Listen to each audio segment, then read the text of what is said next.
Shri Gurudev Datta. Trump साहब पे भी गोलीबारी हो गई। मैंने बोला ही था कि विश्व के 5 प्रमुख नेताओं की घात है। खेमेनी गए, उसके साथ कई उसके सुप्रीम लीडर्स भी गए। ट्रम्प का भी मैंने बोला था। नेतन्याहू के बारे में भी बोला है। भारत के एकाध और ब्रिटेन, फ्रांस तो बोला ही है। रसिया, यूक्रेन, इनमें से 5, 2-3 तो गए। इनमें से 2-3 तो गए ईरान से, बड़े बड़े। ट्रम्प साहब कल भी बार बार बचे हैं।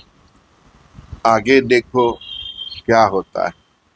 परमात्मा की वाणी सिद्ध ही होती है, उसको प्रमाण की जरूरत नहीं पड़ती। मेरी चैनल में कई वीडियो में मैंने बोला है, देख लेना।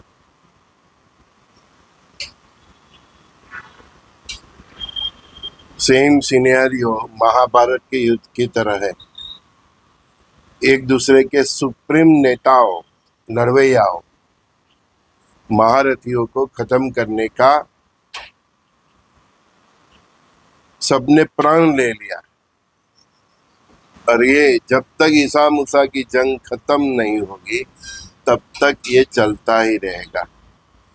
आगे ऐसी परिस्थिति आएगी कि कोई राष्ट्रपति या प्रधानमंत्री बनने का भी सोचेगा भी नहीं। वो सोचेगा कि साला मैं प्रधानमंत्री बन गया, राष्ट्रपति बन गया, आर्मी का बड़ा ऑफिसर बन गया, तो मेरे को ही टपका देंगे। तो इसके कारण आगे ऐसी परिस्थिति आएगी। कोई पीएम भी नहीं बनना चाहेगा, कोई प्रेसिडेंट भी बनना नहीं चाहेगा, कोई मुख्यमंत्री भी बनना नहीं चाहेंगे। और आगे तो ऐसी परिस्थिति आएगी कि लोग चौराहे पे जाके नेताओं को पीटेंगे, कई संतों को भी पीटेंगे। जो ढोंगी बाबा है ना, उनको भी बहुत मार पड़ने वाली। क्योंकि जब कल की रुद्र भगवान की लीला खिल उठेगी, पूर्ण रूप से एक्टिव हो जाएगी, तब सब जितने भी ढोंगी नेता है, ढोंगी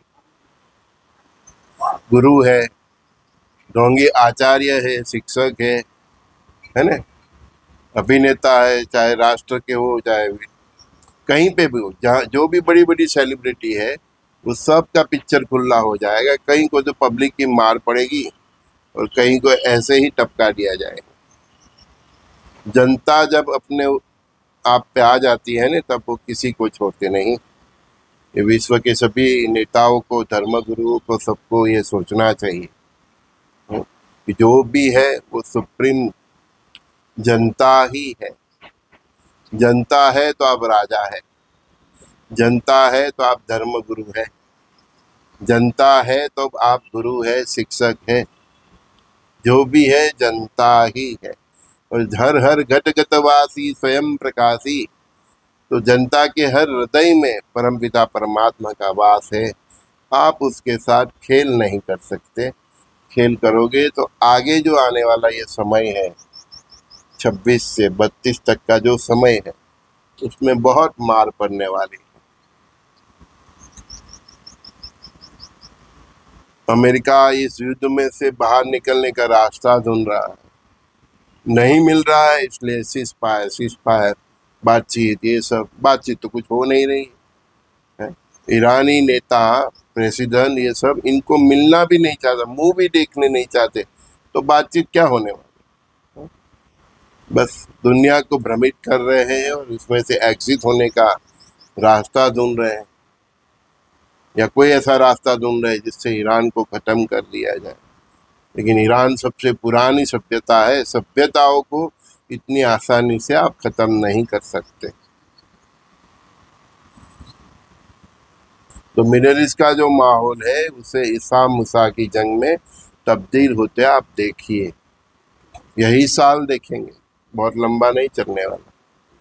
हाँ, बोला ही है 28 तक ईसा मूसा का भविष्य तय हो जाएगा, तो हो जाएगा।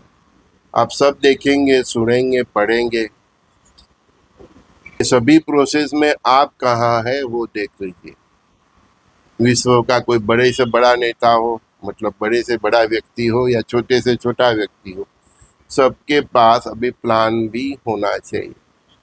जो आपकी जीवन जरूरियात की जो भी चीज है, जो आपकी जीवन पद्धति है, जो आपकी जीने की स्टाइल है, उस सभी पैरामीटर्स में आपको अभी प्लान भी रेडी रखना चाहिए। पूछते हैं भारत में अणुबम कहाँ कहाँ गिरेंगे? नहीं गिरेंगे। कुछ जगह स्पर्श भी करेगा तो बहुत कम करेगा। परमात्मा का परम कवच प्राप्त है भारत को, भारत की सभी सीमाओं को।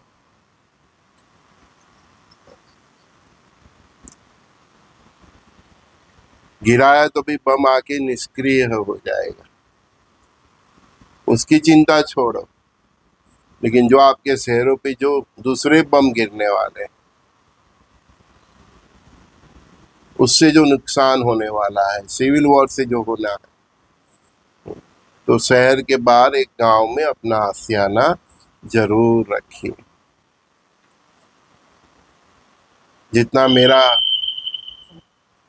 जितनी मेरी समझ है सत्संग के साथ, जो मेरा हुआ है परमात्मा के साथ सत्संग, उससे हिसाब से बोलो, परमाणु बम भारत पे नहीं गिरेंगे।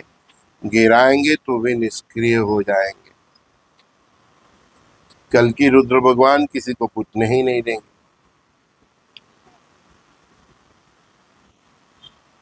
उसी तरह हीराकुंड बम को, डैम को जो उड़ीसा में है, भविष्य मालिका में लिखा है, ठीक है, लेकिन वो होना देना नहीं हो देना वो परमात्मा तय करेंगे। तो उड़ीसा वाले डरे मत, बस जगन्नाथ भगवान की भक्ति करे, सुख सात्विक जीवन जिए, चरित्र संभाले। कल की भगवान ही तय करेंगे कि उसको उसका कितना इम्पैक्ट होने देना है। हाँ, जितने भी भारत के मेगा सिटी है वो सब टारगेट पे है। दिल्ली, मद्रास, चेन्नई, बॉम्बे, कलकत्ता, बेंगलुरु, पूरा साउथ। जल प्रलय का मैं इनकार नहीं करता। वो हमारे गुजरात से, वापी से पूरा नीचे का साउथ, और सब कोस्टल बॉर्डर पूरा इंडिया का, बॉर्डर से 25-30 माइल तक। बाकी परमाणु बम गिरेंगे भूल जाओ। छोड़ भी दिया, इन लोगों ने फोड़ने की कोशिश भी की तो भी नहीं फूटेगा। इतना कवच तो परमात्मा की कृपा से भारत को प्राप्त है। बस आपको अपने कर्म देखने हैं, कर्म सुधारने। आपकी भक्ति सामने जरूर आएगी तो भारत के भी जो सूली का घाव होगा वो 100 से निकाल देंगे भगवान। आपको अपने कर्म सुधारने हैं। जो मैं नित्य बोल रहा हूँ, शुद्ध सात्विक जीवन चरित्र, रामकृष्ण शंकर हनुमान श्री गुरुदेव दत्तात्रेय भगवान, नव दुर्गा, चौसे योगिनी, महावीर, बुद्ध, यीशु, अल्लाह, आप जिसको भी मानते हो उसका नाम स्मरण कीजिए, शुद्ध सात्विक जीवन जिए, चरित्र संभालिए, अपने परिवार के प्रति वफादार रहिए, अपने राष्ट्र के प्रति वफादार रहिए, अपने धर्म के प्रति कृतज्ञ रहिए, और किसी भी पराये मंदिर, मस्जिद, गिरजाघर, चर्च, प्रार्थना स्थल, गुरु स्थान को नुकसान मत कीजिए। किसी भी पराये धर्म की माता बहनों को नुकसान मत कीजिए, कुछ नहीं होगा। अदरवाइज किसी की ताकत नहीं कि भारत के ऊपर परमाणु बम गिराए तो भी फूटेंगे नहीं, उसको उधर से ही निकाल कर देंगे, इतना तो कंफर्म है।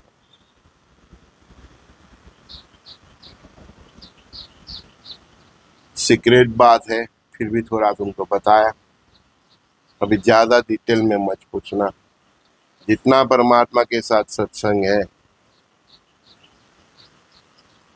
गुरु के साथ से सत्संग है, हिमालय से नीचे तक, कन्याकुमारी तक पूरा कवच है। 12 ज्योतिर्लिंग भी इसीलिए एक ही लाइन में है। सब शक्तिपीठ एक्टिव है, नहीं फूटने देंगे, वो कंफर्म है। बहुत टाइम से सखा पूछ रहे थे, कहीं के प्रश्न आ रहे थे, तो बता दिया। परमाणु बम अणुबम नहीं गिरेंगे, गिराएंगे भी दुश्मन तो उसको उधर हवा में ही उससे निकाल कर देंगे। जन समुदाय को कोई उससे नुकसान नहीं होगा। भारत को जो सबसे ज़्यादा नुकसान होगा वो जल प्रलय से होगा और भूकंप से होगा, और वो भी जैसे जैसे जिसके कर में, जैसे जैसे वो शहरों के कर में, जैसे जैसे वो गांव के कर में, राज्य के कर्म, वो आप सब अपने अपने कर्म देख लीजिए। हाँ, दुश्मन देश हमारे बड़े बड़े शहरों पे बहुत कुछ गिराएंगे, उससे नुकसान भी होगा और सिविल वॉर से भी नुकसान होगा। तो सभी धर्म वाले को मैं इसीलिए बता रहा हूँ कि अपने राष्ट्र को कमिटेड रहिए। और मैंने अभी बोला किसी पराये धर्म का मंदिर मस्जिद ये सब है ना, बस आप इतना पकड़ के चलिए तो सिविल की जो कोशिश है वो भी थोड़ी, मतलब उसकी इफेक्ट थोड़ी कम हो जाए। 1-1.5 साल संघर्ष का है, फिर कुछ नहीं होगा। हाँ, ये जो भी होना है 32 तक ही होना है, बिफोर 30 तक ही होना है ना। लेकिन कल की रुद्र भगवान की लीला है, देखते वो कहाँ तक इसको डिले करते हैं, क्योंकि टोटली कंट्रोल अभी पृथ्वी का उनके पास है। सबकी बुद्धि भी हैक हो गई है, यूरोप वाले की, मिडल ईस्ट वाले की, ये प्रेसिडेंट ट्रम्प नेतन्याहू की तो है ही है। वो ग्रेटर इजराइल के लिए इजराइल निकल पड़ा है। तो इन सब की, ये लोग की खलीफा राज की सोच, ये लोग की पूरा ईसाई धर्म के वर्चस्व की सोच, तो उसके सामने जो सोच, एक ही सोच जो बरकरार रहेगी वो सनातन, जो पूरे विश्व की मानव सभ्यता का कल्याण इच्छता है, वो सभी मनुष्य को मनुष्य समझता है, जिसके मन में कोई भेदभाव नहीं, ऐसी जो सनातन की सोच है वही धर्म बरकरार रहेगा। बाकी सबका राम नाम सत्य हो जाएगा, उसमें कोई शंका नहीं है। बस ये तो विश्व की बात हुई, दुनिया की बात हुई। आप अपने भीतर ये सनातन की स्थापना कीजिए। इसीलिए बोला किसी भी पराये मंदिर मस्जिद गिरजाघर चर्च को, माता बहनों को, पराये धर्म के नुकसान मत करना। आप चाहे किसी भी धर्म को हो, सनातन के ये बेसिक फॉर्मूला को पकड़ लीजिए, शुद्ध सात्विक जीवन और चरित्र संभाल लीजिए, आपको कुछ नहीं होगा। संजय दस्ती का प्रातःकाल के भावी के अदान में सबको प्रणाम। श्री गुरुदेव दत्त कृष्णम वंदे जगत गुरु। कब होगा हम वही कालखंड में हैं। कब कहाँ कितना करना वो कल की रुद्र भगवान ही अब तय करते हैं, किसी का कुछ चलने वाला नहीं है। ठीक है।